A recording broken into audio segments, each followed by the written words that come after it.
Second bad money habit is getting comfortable with bad debt. It seems that debt these days is actually the norm. People are using debt to buy the smallest of things, to buy presents, to buy clothes.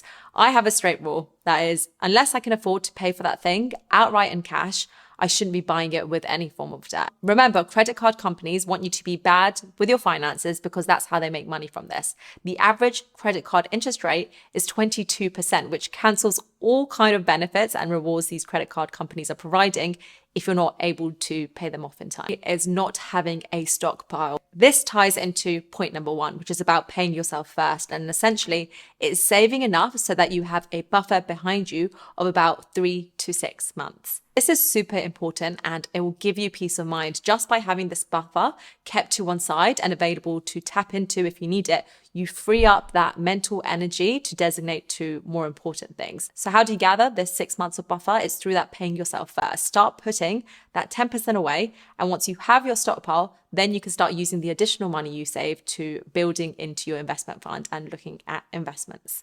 Number 4 is not knowing your income or expenses properly. Until you know what your starting point is, how do you know where you want to be? There's something called lifestyle inflation, and that is your spending will rise as your income rises. The more money you make, the more you spend. And it's a cycle. Make more money, buy a bigger house, buy a nicer car, spend more, make more. And it's crazy how normal this is, but it is a recipe for disaster. You want to be in control of your finances and mapping out where things are going. A budget tracker is super important and you want it to include how much you're making, how much you're paying yourself first, that 10% we spoke about, your expenses, so your bills, your mortgage, your rent, your spending, your debt repayments, and so on. And you want to be keeping on top of that budget tracker. At least every 3 months, set a date night with the tracker. People who know exactly where they are financially, they know their assets, they know their liabilities, they have a clear goal on where they want to go financially and all the steps they need to take to get there, are more likely to get a lot of money and build wealth compared to people who just fantasize about money, but have no idea how to go about it, how they plan to acquire it, or how to manage it.